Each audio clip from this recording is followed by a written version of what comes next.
قل هذه سبيلي أدعو إلى الله على بصيرة أنا ومن اتبعني وسبحان الله وما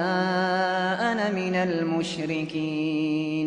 السلام عليكم ورحمة الله تعالى وبركاته. بسم الله الرحمن الرحيم. الحمد لله وحده والصلاة والسلام على من لا نبي بعده. أما بعد فأعوذ بالله من الشيطان الرجيم. إن الذين قالوا ربنا الله ثم استقاموا تتنزل عليهم الملائكة ألا تخافوا ولا تحزنوا وأبشروا بالجنة التي كنتم توعدون. نحن أولياؤكم في الحياة الدنيا وفي الآخرة ولكم فيها ما تشتهي أنفسكم ولكم فيها ما تدعون نزلا من غفور رحيم. ومن أحسن قولا ممن دعا إلى الله وعمل صالحا وقال إنني من المسلمين. وقال النبي صلى الله عليه وآله وصحبه وسلم: ذاق طعم الإيمان من رضي بالله ربا وبالإسلام دينا وبمحمد صلى الله عليه وسلم نبيا ورسولا أو كما قال عليه الصلاة والسلام. walaalayaal meel lagu nagaado masaajidka ugu khayr badan, hadal la maqlo oo la dhageystana waxa u khayr badan waa hadalka Ilaahay jalla wa ala iyo hadalka nabiga calayhi salaatu wasalaam. kulligana waan baahannahay oo Ilaahay baan u baahannahay. yaa ayuha annaasu antumul fuqaraa, Ilaahay baa leeyahay ayuha annaasu dadow antum alfuqaraa, kuwa baahan baa tihiin baa Ilaahayna leeyahay. laakiin maxaad u baahan tihiin? Ilaahay ma dhihin lacag baad u baahan tihiin, Ilaahay ma dhihin cuntaad u baahan tihiin, Ilaahay jalla wa ala ma odhan daaro iyo aqalaad u baahan tihiin. Ilaahay wuxuu yidhi antumul fuqaraa'u ila Allah, Ilaahay baad u baahan tihiin. mar walba bini aadanku waa kii baahan, baahi fara badanna gudaheena waa lagu abuuray ogaada. dharka baahi baad u qabtaa, aqal iyo hoy baahi baad u qabtaa, cunada baahi baad u qabtaa, acabka biyaha baahi baad u qabtaa, oksijiinka hawada baahi baad u qabtaa, xaas iyo ubad inaad yeelatana baahi baad u qabtaa, kasbi iyo shaqo inaad yeelatana baahi baad u qabtaa. waxaa soo baahiya isku wadagee. baahida ugu muhiimsan ee bini aadanku ay leeyihiin waa hidaaya, alhidaaya. waa mas'alada keliya ee ku soo aroortay suuratu lfaatixa oo qofku mar kastuu tukanayo, hadduu fara tukanayo, hadduu sunno tukanayo, uu leeyahay ihdina siraata almustaqiim. baahida bini aadamkuna way kala weyntahay ogow. baahi baad u qabtaa dhar, baahina waxaad u qabtaa daawo. dharka iyo daawada, dharkaa muhiima. haddaad iminka aqal aad tagto oo tidhaahdo labada baahi bay haysa, daawona waan u baahanahay, dharna waa dhar la'aanna way haysaa, waxaa lagugu jawaabayo lagu odhan war annagu daawo lacaguma haynee,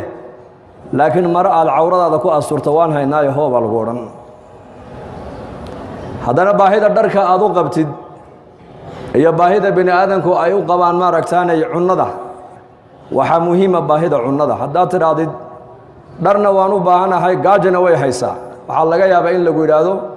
dharkuuma hayna haddee, laakiin waxaan ku haynaa cunee, bal cunnadahan ku siina fadhiiso. laanna ilaahay waa og yahay shayba shaygaad uga baahi badan tahay buu ilaahay ka dhigay rakhiis. adoo haddana laba baahi ay ku haysa aqal wada garaacay, baahida cunnada iyo baahida acabka. waxaad tidhi gaajana way haysaa, oonna way hayaa, aalo cunta xaafadda xilligan ma taalle, laakiin biyaha yaalle, biyahan ku siina fadhiisa baa lagu odhan. biyihii buu ilaahay ka dhigay rakhiis. baahida bini aadanku ay u qabaan biyaha iyo baahida bini aadamku ay u qabaan oxygen hawada midkee muhiima oxygenka ilaahay waxa uu ka dhigay free cid kugu kontroolaysa ma lahan meel kastoo tagto hawada waad helaysaa baahida aan hawada u qabno iyo baahida aan u qabno hidaayadu waa ilaahay macrifadiisa waa ilaahay garashadiisa jalla wa ala waa in ilaahay qalbigaaga islaamnimada uu ku sharxa inay tahay diin xaq ah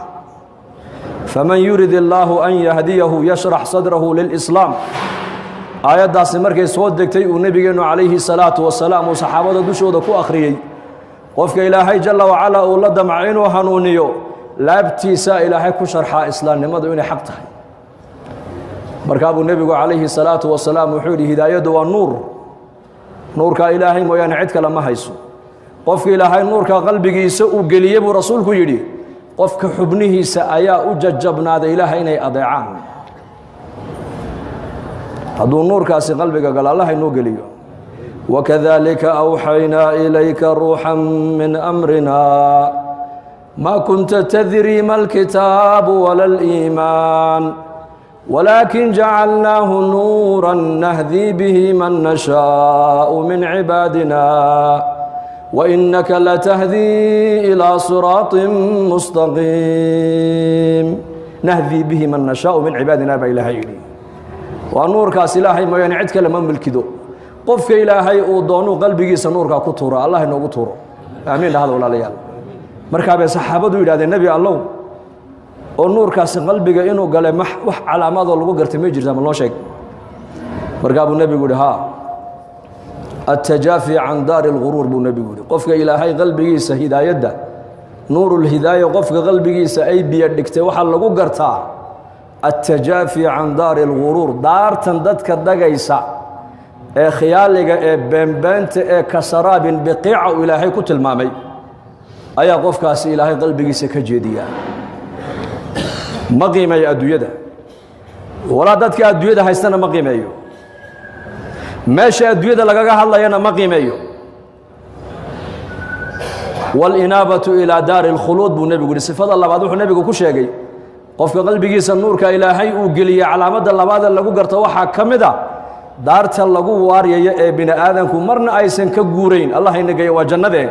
daartaasuu qofka muuminku jecladaa buu rasuulku yidhi qoloftiisa unba adduunyada taalle mooye muuminka qalbigiisu jannadu yaallaa sidii saxaabigii abu rayxaana radia allaahu canhu khaswad buu ka soo noqday zamanka nebigeenna calayhi salaatu wasalaam ninku markuu diinta dadaalkeega iyo jihaadka u baxo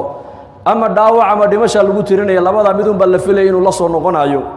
laakiin abu rayxaana waxaa ilaahay nabad soo celiyey isagoo nabad qaba leanna mar alle markuu salaaddii ceshaay uu tukaday buu gurigiisii tegey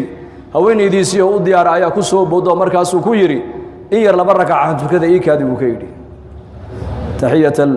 sunnihii salaatalcishaha ka dambaysay iyaku guryahay la tegayeen innaga maanta waxaa laga yaabaa dadka muslimiintu sunnahana masjid bay ku tukadaan faraa'idana masaajiddii baan ku tukannaa salaaduu addoonku tukada buu nebigu yihi salaadda ugu fadli badan waa salaadda uu qofku gurigiisa ku tukanaayo ilaa faradka mooyaane ما ثبت عن النبي عليه الصلاة والسلام صلاة كسته أو فرض مركو النبي كبح وعد مجدناي أما أمد وحبراي أما النصيح أمد وجدناي أما كوا الصلاة إسلامي بدين تبراي أما كقرآن لبراي أبو رنجر محل براي أما مرتدى مسجد كتيم ديب النبي كل فريق سنة أما سنها وح النبي قال لك سو أروريين وجري صلاة رنجر صلاة سنها عدد بالصحابة الهايين سي أي جريهنا أي بركة صلاة iyo naxariista salaada ku soo dagaysa ay guryuhu nasiib ugu yeeshaan oo ilmaha yarna ugu akbar baaro hooyo iyo aabba cibaadaysanayo diin leh ayaa nabigu inoogu jideeyay salaad lagu tukado salaad sunna oo la tukado salaada ugu fadli badan waa salaada qofku uu gurigiisa ku tukanaya ilaa faraa'ida mooyaane abu rayxaana salaadii buu gurigu la yimiday haweenaydiisii baa ku soo boodo markaasuu ku yidhi ii kaadi han sunnaystee laba rakac tukaday sidoo laba rakac ugu taagnaa wuxuu maqlay muadinkii oo u dhawaaqay salaat al-fajrki hayya ala as-salah hayya ala al-falah hayya ala as-salah hayya ala al-falah sunnihi buu khafiifiyay masaajidkii buu tagay uu soo tukaday markaasay sugtay ku tiri ya aba rayhaan ghazawta ilaahay dartii baad u baxdo jihaad baad ku maqnayd waad soo daasho safarna waad ka timiday adoo nabad qabanay ilaahay waa nuukaa soo celiyey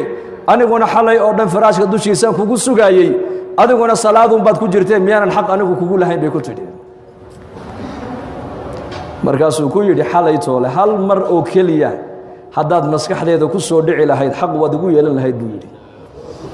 laakiin marna kuma xasuusan buu ka yidhi oo maxaa iga kaa mashquuliyey wuxuu yidhi xuuralcaynta iyo naciimta ilaahay jannada ku sifeeyey buu xalay qalbigaygu joogay buu yidhi bilaahi calaykum iminka inteenna halkaa masaajidka soo gashay haddii la yidhahdo war 10kii daqiiqo eed salaada aan imaamka gadaashiisa ku tukanaynay qalbigeennu halkuu ku maqnaa maanta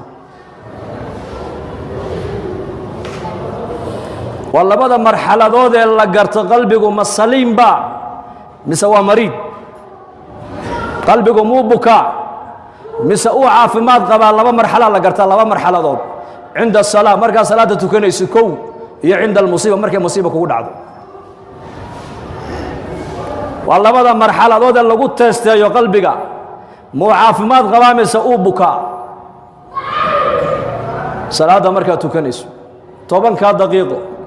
12 daqiiqada imaamka gadaashiisa aad ku tukanaysid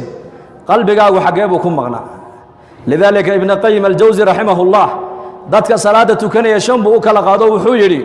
qolo salaada ay tukato adduunkan iyo aakhira ilaahay waa ku cadaabi buu yidhi waa kuwee waa kuwa salaada marna way tukadaan marna way ka boodaan marna way tukadaan marna way ka boodaan awqaadeedii iyo jawaamicdana kuma ilaaliyaan buu yidhi fawaylun lilmusalliina aladiina hum can salaatihim saahuun salaada way tukadaan laakiin awqaadeeda xilligay rabaan bay tukadaan kuwa adduunkan iyo aakhira salaadooda ilaahay waa ku cadaabayaa baa la yidhi qolada labaad waa qoladee salaada way tukadaan jamacana way ku ilaaliyaan masaajidana way yimaadaan laakiin qalbigoogu xaadir ma aha min albidaaya ila annihaaya salaadoodu waa sahwi kuwaana salaadoodu ilaahay bay hor taallaa hadduu doono ilaahay waa ku cadaabi haddii uu doono ilaahay waa ugu naxariisan bay culimmadu yidhahdeen salaada saddexaad waxa weeyaan uu tukanayaa salaada jamci iyo jamaacaddii masjidku ku ilaalinayaa laakiin markuu salaada yimaadana wuxuu bilaabayaa jihaad buu bilaabayaa qalbigiisii buu shaydaanku la tegayaa deedna uu ka soo celinayaa haddana uu la tegayaa uu ka soo celinayaa kaa salaada intuu la yimidayna ilaahay baa u qorayo ka aqbalaya inta ka dhimana ilaahay waa ka cafinayaa baa la yidhi salaada saddexaadna waa salaada maaragtaani awliyada istaciinuu biالصabri والصalaa waa kuwa maaragtaani xawaa'ijtooda baahida ay leeyihiin markay arrini ay la soo daristo waxay leeyihiin salaad baan ku ordayaa hadday cedeedda iyo dayaxa isbeddel ku dhaco salaad baa loo jideeyey hadday abaari ay timaaddo salaad baa loo jideeyey hadday cabsoodaan salaad baa loo jideeyey hadday masiiba ku dhacdo salaad baa loo jideeyey hadday muraad iyo xaajo yeeshaan salaad baa loo jideeyey hadday arrin khayr iyo shar inay u leedahay kala saari waayaan salaat alistikhaaraa loo jideeyey istaciinuu biالصabri والصalaa duulka afraadi waa duulkee xawaa'ijtooda adduunyadana ay leeyihiin waxay muraad leeyihiin hebel iyo heblaayo noogu sheeg ma yidhaahdaane masaajidka intay soo galaan bay baahidooda ilaahay u sheegtaan salaada shanaadna waa salaaddii nebigeenna calayh الsalaatu wasalaam waa salaaduu nebigu yidhi arixnaa biha yaa bilaal kacoo salaadda inoogu raaxay han ku raaxaysanne xubiba ilayh min addunya alaaث adduunka waxaa yaalla saddexba aniga lay jeclaysiiyey buu rasuulku yidhi waxaa lay jeclaysiiyey aiibu waxa wixii uduge udgoon waannisaa iyo haweenkana waa lay jeclaysiiyey wa jucilat quratu cayni fi الsalaa halka indhahayga iyo qalbigaygu ku qaboobayaana salaaddaa laga yeelay buu nebigu yidhi calayh الsalaatu wasalaam markaa saxaabada rasuulku salaadaas ay barteen iyaku inay salaadda ku raaxaystaan in salaaddu ay u noqoto meel markay salaadda ay xidhaan adduunyadaba ay ka tegaan nin culammadii salafka ka mid ahaa ayaa mar alli markuu salaadda xidho haabit albunaani baa loodhan jiray abu muslim raximahullah waxaa lagu yidhi salaadan aad tukanaysid annaku waan laanahay sead ku hesha adigu salaadan mar alli markuu salaadda tukanay lilmadaa ka daadanaysa wuxuu yidhi kaabatu min ajli الsalaati ل20 sana watanacamtu biha 20 sana buu yidhi salaada ruuxdeeda dhadhankeega xaqiiqadeeda inaan gaadho 20 sana ayaan u soo tabcay buu u soo dadaalay hadda 20 sanana waa ku raaxaystaa buu yidhi salaadaas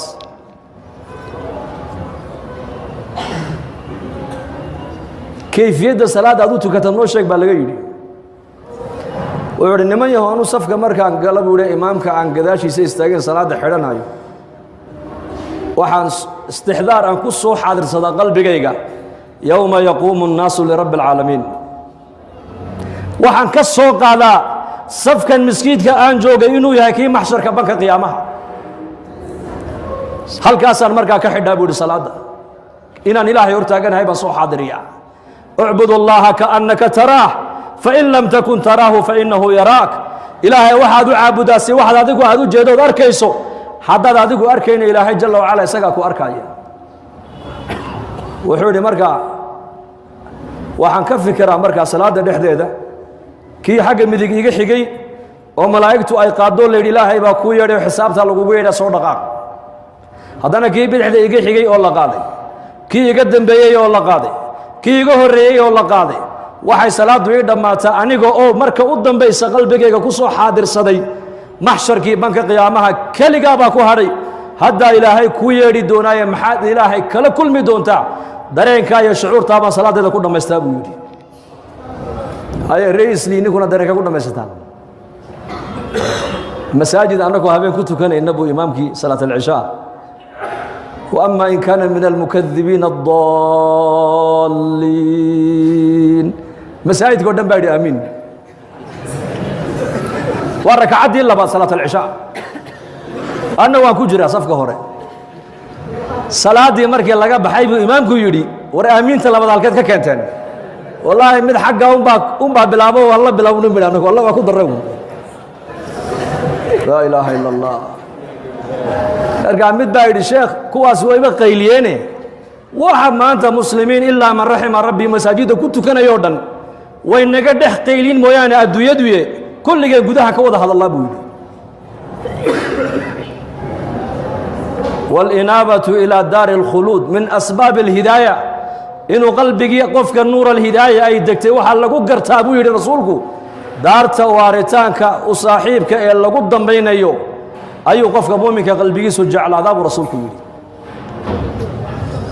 والاستعداد للموت قبل نزوله والاستعداد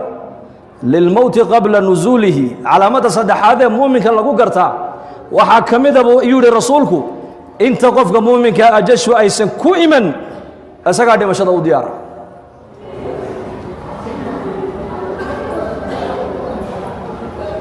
من منا لا يكره الموت كما أنت مسلمين تا نولش يجريدا نولش جعله أشياء ماتريال كي العكتة يا عملك الصالحة قلبي إنه هذا دباتة إنه قلت ما دوحه إلنا يا لعكته إلنا يا وحول العقد ضاد هيسا مشاكلك ويحل اسمه خالق يا مخلوق أنا ما أنت مدوا كلا قرن لا ضحيبة خالق يا مخلوق إلهي ما دونا يا قلبي عمال كلا إنه وجهه إلا حق سمويانه وما شيء إلهي أدونك وكفير يبو رسولك لقلبه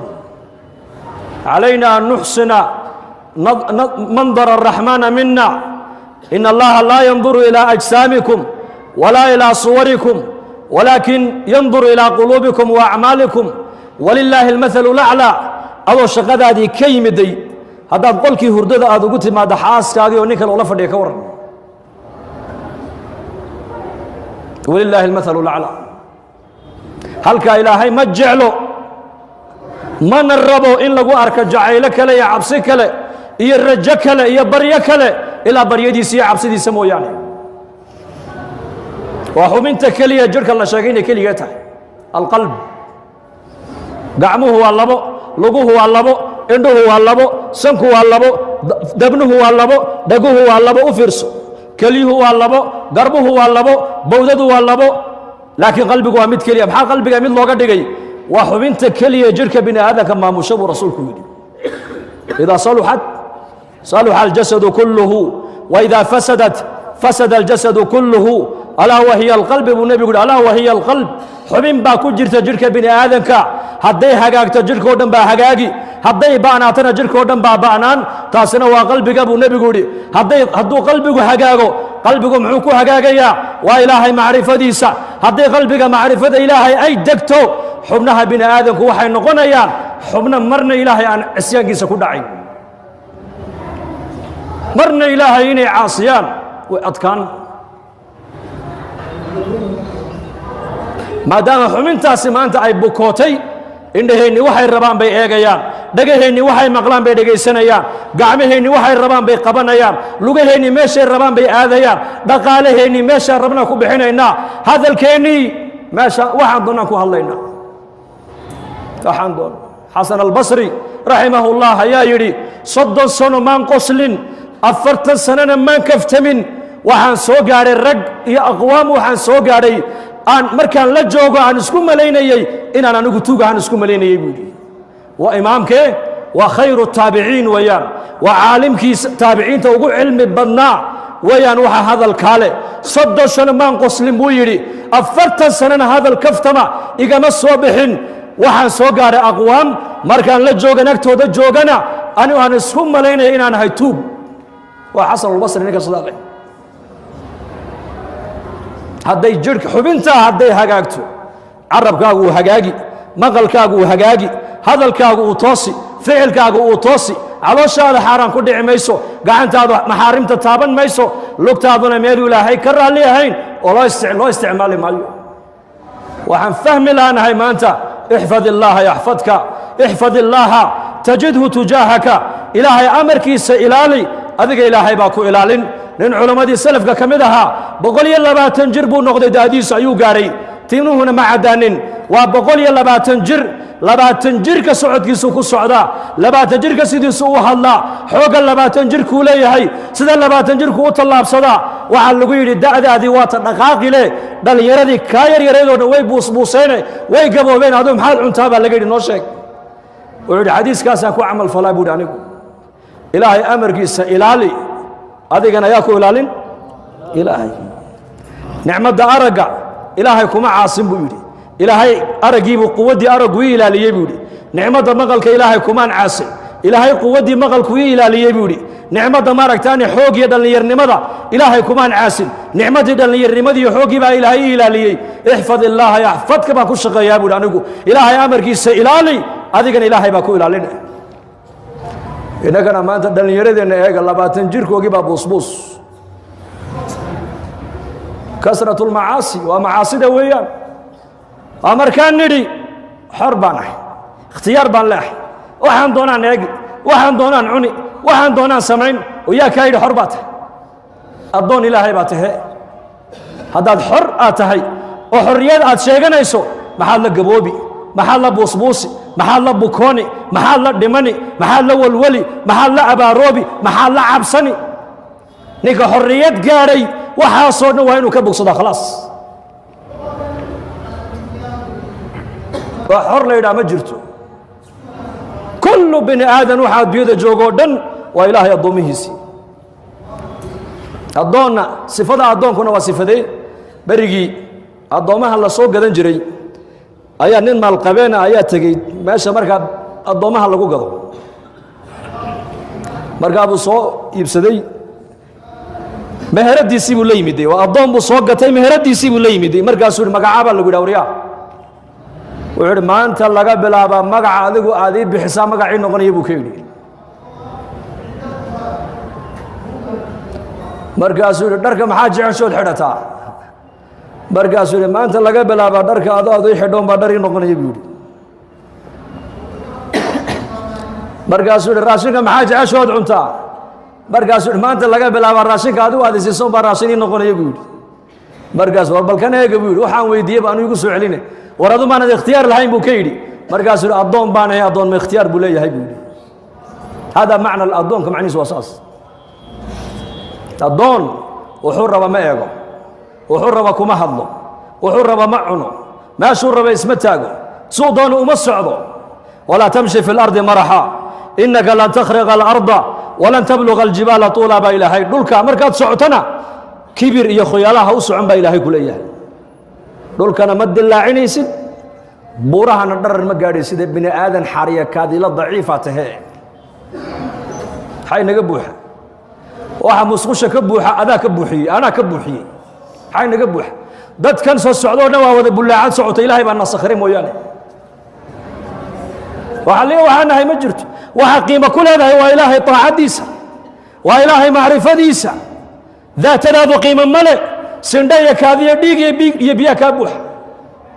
waxay bini aadamku ay haystaane maanta ku faanayaan anaa kaa dhaqaalo badan anaa kaa fooq weyn anaa kaa meherad weyn anaa kaa reer badan ma jiro waxaasna wax ku taraya maaha waxaas man baطa'a bihi camaluhu lam yusric bihi nasabuhu baa nebigu yidhi ninka maalinka qiyaamaha camalkiisu uu la hadho uu camalkiisu dib u dhigo reerka uu ka dhashay hore ma u dhigayaan horey ku dhigi maayaan iimaan iyo acmaal baa ilaahay doonaya walaalayaal kun cabdan lilaahi jala wacala 60 sanaad haysataa keliya 60kaa sano waxaa la doonayaa inaad u noolaato sida addoonka addoon baa tahay haddaad 60kaa sano adduunyada aad joogtid aad ku noolaatid addoonnimo maalintaad naftu ay kaa dhacdeed ka baxda adduunyada adiga waxaa ku bilaamaysa xorriyad baa ku bilaamaysa xorriyad nin saalixiinta ka mida kaana yasuuma الnahaar wayaquuma اleyl sakaraadkii markuu qabtay buu qosol bilaabay qosol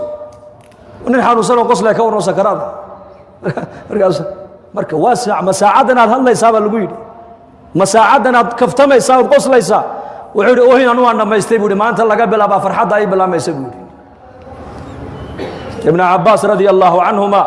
nacashkiisa markii lagu qaaday qabriga la geliyey haatif waxaa la maqlay aayaddan qur-aanka ku celcelinaya yaa ayatuha الnafsu اlmuطma'inah irjicii ilaa rabbika raadiyatan mardiya faadkhulii fii cibaadii waadkhulii jannatii waayo 9 sano ama dhowr iyo 80 sano waxau ku dhammaystay oohin buu ku dhammaystay noloshiisa o dhan maruu ilaahay caabudo iyo maruu ummadda cilmiga baro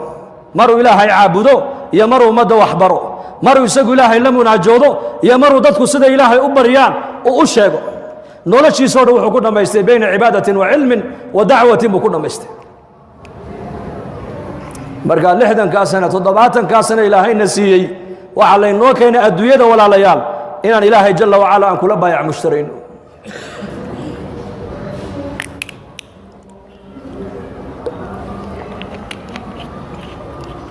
khulayd binu cabdillaahi baa yidhi muuminka 3 meelood in laga waayo maaha buu yidhi 3 meeloodun baad leedahay masjidun yacmuruhu wa beytun yasturuhu wa xaajatin laa ba'sa biha buu yidhi 3daa ayaa qofka muuminka la dooni wakhtigiisa inuu ku bixiyo masaajid uu camiraayo mar salaad buu ku tukanayaa mar qur'aan buu ku akhrisanayaa mar cilmigu culummada ka baranaya mar dadka muslimiinta bilaa salaadee dayacan ayuu u fikirayaayo intuu ziyaarto ayuu masaajidkii culummada iyo cilmiga iyo khayrku ugu yeedhayaa wa beytun yasturuhu qofka muuminka meesha saddexaadee la doon in loogu yimaado aqalkaaga wakhtigaaga ku bixiyo ciyaalkaaga islaantaada la fadhiiso asxaabta rasuulku maskiidka markay joogaanna arday bay ahaayeen guryahooga markay togaanna mucallimiin bay ahaayeen mujtamaca kale markay dhex socdaanna muballiqiin bay ahaayeen difaaca diinta markii loogu yeedhana mujaahidiin bay ahaayeen maskiidka markay joogaan arday abubakar baa wax baranaya oo cumar baa baranaya oo cali baa baranaya oo cuثmaan baa baranaya tacliim wa tacallum rasuulkay ka baranayaan calayhi salaatu wasalaam marna dhexdooday isbaran iyo isbarayaan markay guryahooga tagaanna waa maxay waa mucallimiin weeyaan yaa ayuha aladiina aamanuu quu anfusakum waahliikum naara kuwa ilaahay nebiga rumeeyeyow reerihiina naarta kala baxsada baa ilaahay yidhi cali ibn abi aalib wuxuu ku fasiray waa reerkiina diinta bara weeyaan macnuhu madarasad iyo malcaamad iyo jaamacad magaalada madiine cahdiga may lahayn nin kastoo saxaabiya aayadda qur-aanka iyo qowlka uu nebiga ka soo maqlo ayuu habeenka reerkiisa ula tegay uu reerkiisa baraayay markaasaa mar keliya iyo ciyaalkii iyo dumarkii iyo raggii waxay noqdeen bad cilmigoogu meel keliya wada socdo oo cibaadada meel keliya ka wada socda oo diinta meel keliya ka wada socda oo fahmiga diinta meel keliya ka wada taagan mujtamaca waxay noqdeen hadday 500 oo ninoo martiya maanta maskiidka nebi maxamed ay timaado meeshii lagu marti qaadayeyna waa diyaar aqaladii diinta lagu barayeyna waa diyaar mujtamac cajiib weyaan mujtamacaas guryahooga markay tagaana mucallimiin bay noqonayeen mar alliya markay dadka kale u tagaana muballiqiin aladiina yuballiquuna risaalaati اllahi bay noqonayeen difaaca addiini wاlwaطan diinta markay noqoto difaaceegana mujaahidiin bay ahaayeen bilmaali wannafs naftoodii maalkooga diinta ilahay ku difaacayeen marka muslimka waxaa la doonayaa waktina masaajidkaaga sii waktina gurigaaga reerkaaga iyo ubadkaaga sii waktina waxaa lagaa rabaa inaad ka shaqaysid kasbi xalaala saad xaaraan uga badbaadid saad mas'alada bini aadanka aad uga badbaadid saad u noqotid yadulculya gacanta sarraysa ee la baxaysa sadaqadda buu nebigu yidhi ayaa ka khayr badan tas hoosayse dadku wax weydiisanaysa saddexdaa sifaa qofka muslimka laga doonaya saddexdaa meelood laakiin innagu soomaali haddaana dabeecaddeena ka warrama dabeecaddeena ayaa naga bedeli dad adduunka maqaaxi uun fadhiyo shaaha cabbaaya oo sheekaynaya oo waxa caalamka ka dhacay la socda soomaali un baa la hayaa maanta aan ka sheegayay baytulmaal waddannada eshiya waddan ka mid a ayaa nin caalima oo madarasad haya ayaan ziyaartay luqada carabigana xabad xabad yar buu tuuranayay markaasuu yidhi min ayna markaasaan ku yidhi min jibuuti markaasuu yidhi qariib min maka markaasaan ku yidhi ma samictu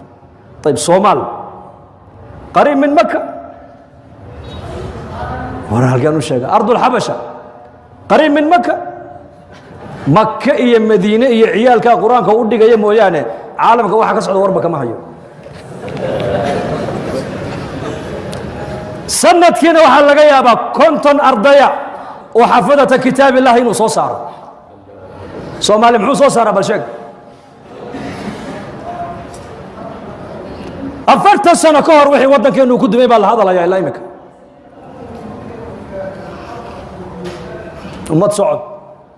ummad socotaan nahay ummad sheekaynaysaan nahay ummad waxaan u badannahay waxaan loo diran ku mashquulsan sidee markaa horumara ku gaadhaynaa war labadan indhoodee kugu taalla baa lagu leeyahay ilna adduunyadaada ku eego ilna aakhiradaada ku eego wakhtigaagina saddexdan u qaybi 8 saacadoodna waxaad ku camirtaa masaajidda 8 saacadoodna waxaad ku camirtaa reerkaaga iyo ubadkaaga iyo naftaada xaqeega 8 saacadoodna waxaad ka shaqaysaa kasbi xalaala maxaan ka tegay bal ii sheeg 8 saacadood masaajidka salaaddii baad ku tukan waad ka soo horrayn waad ku dambayn qur-aan baad ku akhrisan dikri baad ku samayn xalaqadaad ka qaybgeli culummadaad dhegaysan dadka caamadee dayacan ee cid u damqanaysa cid u tegaysa aynan jirin ee weliba dhallinyarada u badan ayaad gacanta intood soo qabata masaajidda keenay yaa ghulaam aslim ghulaam yahuudi oo nebiga u khidmaynaya calayhi salaatu wasalaam ayuu nebigu tabay awey uu bukaa baa lagu yidhi lugihiisuu ku socdo nebigu yarkeeraa uu tegey daadna markaasuu nebigu u galay yarki yaraayoo naftu haddeetoola qiiqda ay hayso sakaraada xaggaa madaxuu nebigu ka fadhiistay markaasuu yidhi yaa ghulaam aslim iska islaam marka yarki yaraa aabbihii baa igu ka baqay aabbihii baa ilaahay ka siiyey adiic abalqaasim aabba warkiisa yeel fa aslama alghulaam yarki yaraa uu islaamay waxau nebigu ka soo baxay gurigii isagoo wejigiisa farxaddu ay ka muuqato oo leh alxamdu lilaahi aladii anqadahu bii min annaar ilaaha waxaan ku xamdinayaa yarkaa yar sababtaydii naarta kaga badbaadiyey baa mahadle buu rasuulku yidhi yadhab ila annaas in loo yimaaday ahayd gaadhsiinayeen ay ugu adkaysteen ee u sabreen adiguna u sabir baa nebiga laga yidhi sabir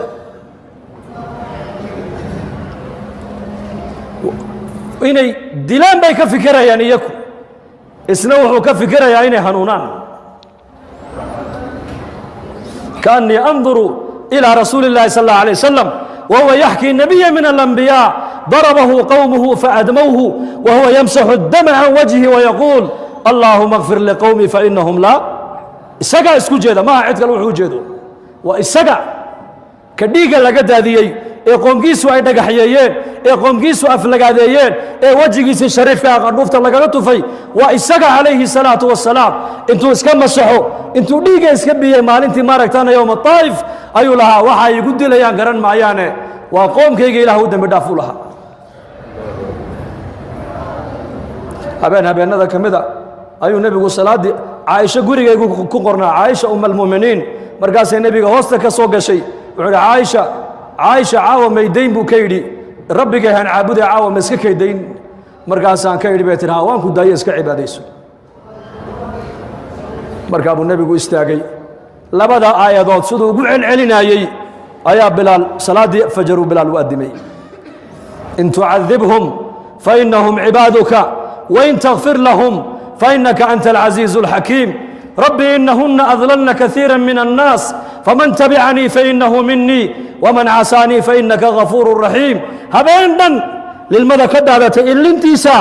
halkuu sujuudda uu dhulka dhigayay bay lilmadu qoysay labada aayadoodna macnayga waad garanaysaan aayadda hore waxa weeyaan ereyga nebi ciise calayhi الsalaam uu banka qiyaamo ku odhan doono ilaahay hortii uu isku beri yeeli doono ayaa nebi maxamed naifka dusheeda uu ku lahaa oo ereygee anta qulta linnaas itakhiduunii wa ummiya ilaahayni min duuni اllah yaa ciisa bna maryam ayaa rabbilciza ku odhan doona maalinka qiyaamaha maadaa ku yidhi qoomkaaga reer bani israa'iil aniga iyo hooyaday alla sokadii ilaahay naga dhigtoona caabuda maadaa ku yidhi markaasuu nebi ciise isberi yeelayaa markuu isberi yeelo buu odhanayaa haddaad cadaabaysana dee waa addoommahaagii haddaad u dembi dhaafaysana dee amarka adiga iska leh ereyga nebi ciise uu banka qiyaamo odhan doono ayuu nebi maxamed ifka dusheeda ku lahaa xataa nazla jibriil calayhi salaam markaasaa lagu yidhi yaa jibriil u tag muxamed calayhi salaatu wasalaam waxaad ku tidhaahdaa innaa sanurdiika fii ummatika walaa nasuu'uka baa ilaahay ku yidhi yaa jibriil u tag muxamed xabiibkaygii waxaad ku tidhaahdaa ummaddaada waan kaa raalli gelin doonaa kuguna dhibi mayno adiga baa lagu yidhi waan siin doonaa ummaddaada siis aad raalli ku noqon doonto kuguna dhibi mayno yaka wax adiga dhib ku geliya ka yeeli maynaba yaka baa lagu yidhi markaa buu nebigu lilmadii intuu iska biyey ayuu salaaddii subax nebigu saxaabada tujiyey aawey dareenka iyo shucuurta maanta ikhwat aliimaani waalislaam aawey shucuurtaas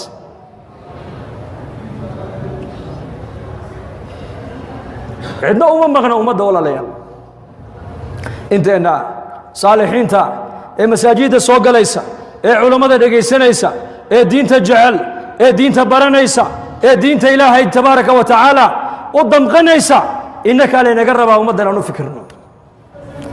oon wakhtigeenna 8 saacadoodna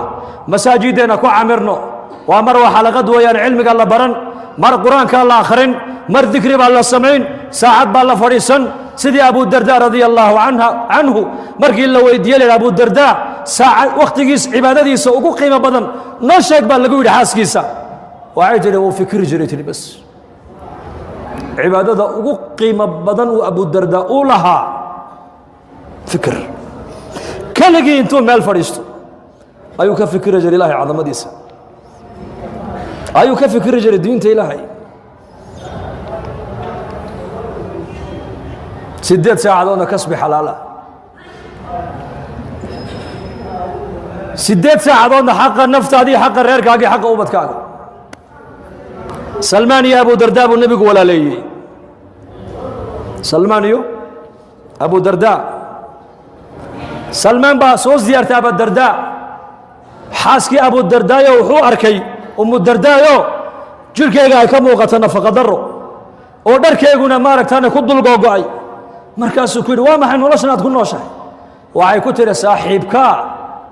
dee nin adduyo u baahan maaha adduyo uma doono uu ka qaaday tiri faraha way dacwaysa moogta walaalkaa abu darda salmaanoo walaalka abu darda laa yuriidu dunya nin adduyo doonaya maaha isagaa dee noo shaqo tegi lahaa oo dharka naga bedeli lahaa oo masaarif noo keeni lahaa soo maahayn ha isagaa naga mas-uul ahaa nin adduyo maaha faruu ka qaada adduyo hal waayahay waa sugi uu fadhiistay abu dardaayoo socdaa yimidde markaasay ku tiri war walaalkaa salmaan baa fadhiyo ku sugaya dibadda markaasuu uu yimidday uu salaamay cuntay markaa ayuu soo qaaday cuntadiibuu u dhigay markaasuu ku yidhi dee fadhiiso ila cun markaasuu yidhi may anu waan soomanahay soonka jabi buu yidhi la cun waa sunnee uu la cunay habeenkii bay markaas garab seexdeen mar alle markuu salmaan uu dhinaca dhulka dhigay uu abudardaana uu leeyahay salmaan uu kaa seexday markuu yidhi isla markiiba abudardaa salaad buu u kacay salmaan baa yidhi war yaa seexo jooji salaadooda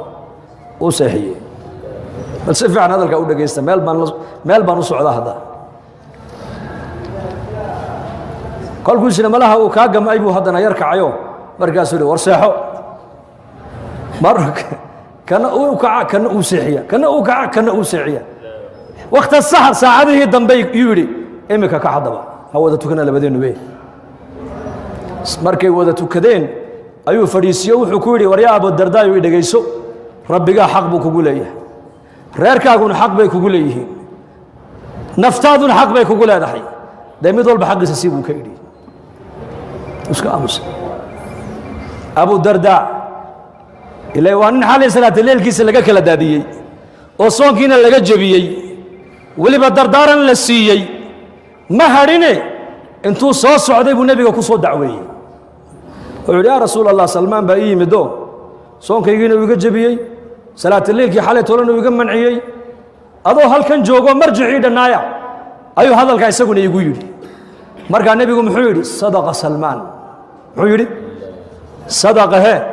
muxuu kugu yidhi wuxuu igu yidhi naftu xaq bay kugu leedahay ehelku xaq buu kugu leeyahay rabbigaa xaq buu kugu leeyahay dee mid walba xaqiisa sii markaa buu nebigu yidhi sadaqa salmaan run buu sheegay buu yidhi xadiiskaa ninka lagu akhrinaya waa abudarda mise waa innaka bal ii sheega xadiiska ayuu ku yimid ninka habeenkiina salaad u taagnaa maalinkii oo dhanna soomanaa adduunyana faraha ka qaaday xadiisku ninka uu ku yimid waa ninkaa maahayn anigii adiga maaha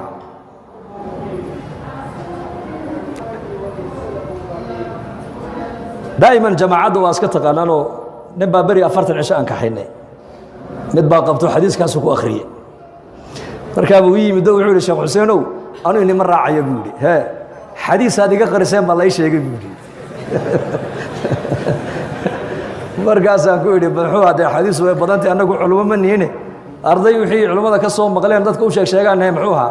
dee xadiisku waa sadaq waxaa laygu yidhi naftu xaq bay kugu leedahay islaantu xaq bay kugu leedahay rabbigaa xaq buu kugu leeyahay dee markaad islaanta iga soo kaxayseen ee adduunyadii iga soo kaxayseen dee aw xuquuqdiisa uma dayicin buu yidhi war xadiisku waa sax weeyaane adiga iyo aniga maanta sidan aan ku jirno aakhiradeennii baa dulman maanta wakhtigeennii adduunyadu u batay mise aakhirada bal iga jawaaba midku u batay wakhtigeennii adduunyuu u badan yahay qalbigeenna maanta maxaa ku weyn adduunye mise aakhirada adduunyadaa ku weyn walaalayaal diinta nuqsaanteedu inama taabanaysa maanta laakiin nin walba reerkiisa nuqsaanta soo gaadha way taabanaysaa saa darteed waxaan walaal iskugu nasteexaynaynaa oon isku baraarujinaynaa mar walba inaan diinta qaybta aad ka qaadan karto waad ka qaadan kartaa dadka muslimiintana ilaahay waxa uu ka dalbu yidhi wactasimuu bixabli illaahi jamiican waana walaalo ilahay baa walaalo ka dhiga muslimiinta waxay walaalo ku yihiinna waa maxay alislaam diinta islaamka walaalo ku nahay diinta islaamka inaan isku qadarina laynaga doonaya walaalayaal oo qofka muslimka kale waa walaalkaa muslimka haddaad wax taraynin sharkaaga ummadda ka hayso calaa kulli muslimin sadaqa waagu markuu barya buu rasuulku yidhi qofka muslimka sadaqa laga rabaa inuu dhiibo in lam yajid buu yidhi hadduu haysanna fayacmalu biyadihi gacantiisuu shaqo ku abuuri buu nebigu yidhi fayanfac nafsahu naftiisana waxbuu tari wayatasadaqu walaalkiisana muslimkana uu sadaqadaysan uu siin markaasuu in lam yacmal hadduu samayn sidaana markaasuu nebigu yidhi yuciinu dalxaajati almalhuuf qofka dhibaataysan ee loo itaal sheegtay ama qofka kurbadu ay haysatee madluumka ayuu xooggiisa ku caawinoo uu u gurman oo wuxuu leeyahy war ninkaa waa laga gardaranya gardarada ka daaya oo dulmiga naga daaya hadduuna sidaa samayn baa nebiga laga yidhi wuxuu nebigu yidhi ya'mur bilkhayri dadku wanaagga fari hadduuna sidaa samayna sharkiisuu ummadda ka haysan uu meel kala fadhiisan intaabaa qofka muminka sadaqa ugu filan buu rasuulku yidhi war muslimka waxaa la doonayaa ummadda inaad wax tarto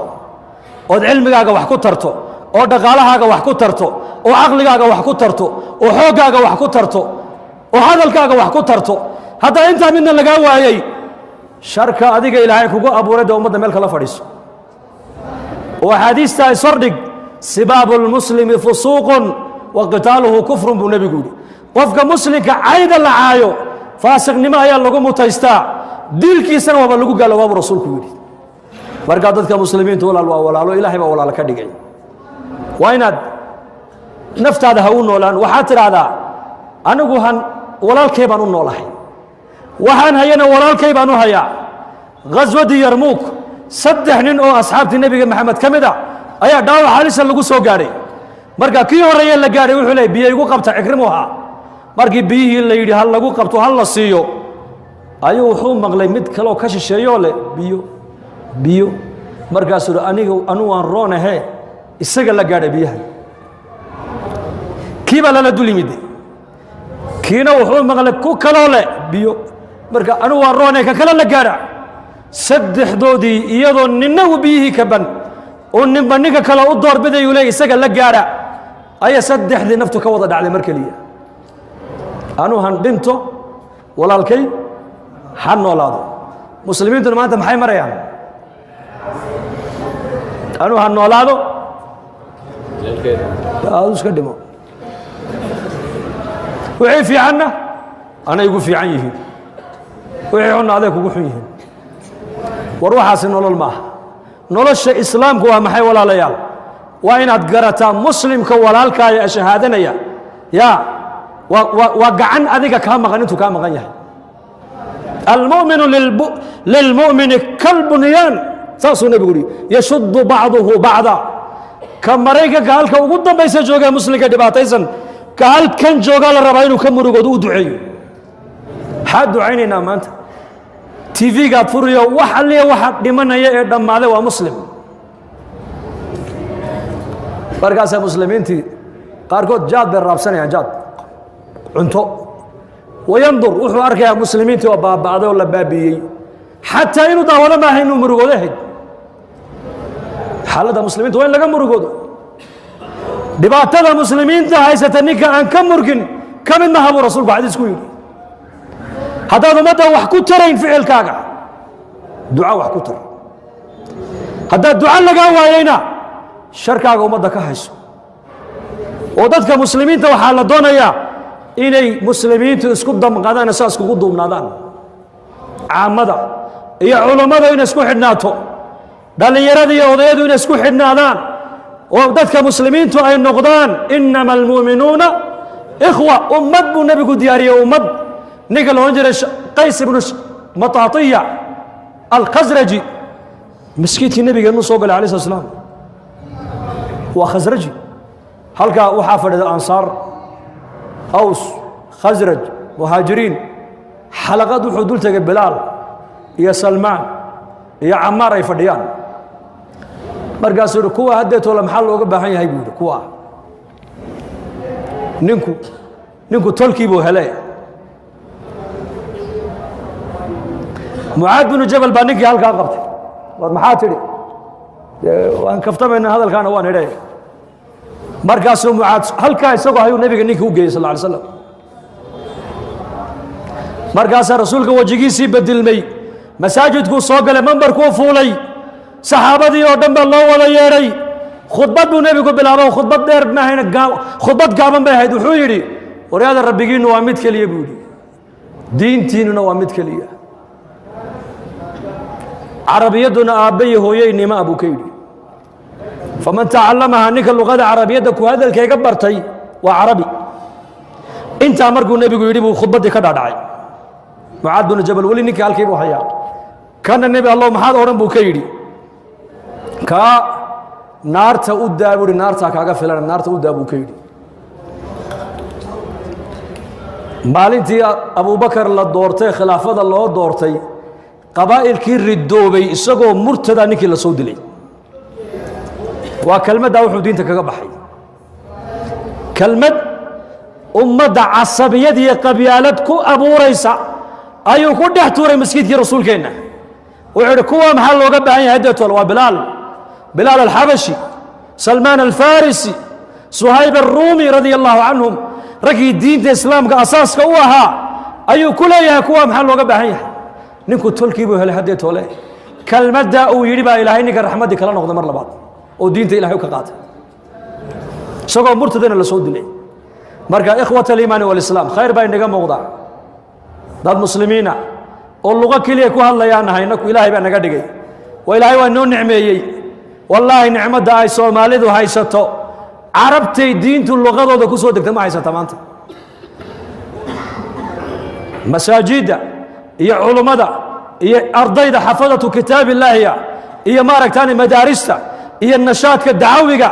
ee meel alliya meeshay soomaali ay degtoo dhan maanta ka socda carabtii qur'aanku luqadooda iyo dalkooda ugu soo degay wallahi inay nicmaddaa haysan maanta ayaan dhawayto annagoo madiinat almunawara joogna xashki imika matcamaan ka cuntaynayna ayaan ku aragnay nin dhallinyaro sacuudi oo surwaal gaaban halkaa ku jooga sita jiwaar masjid nabowi agtiisa matcam masaajidkii nebi maxamed aan ka dheerayn ayuu surwaal gaaban sita sheekh ismaaciil baa yidhi orbul xuseen oo eeg buu yidhi haan eegaa baan ka yidhi sheekh waa wax laga murugooday jabuuti oo waddan uu gaal isticmaarsanayeyna sagaashameeyadii baa noogu dambaysay qof surwaal gaaban qaata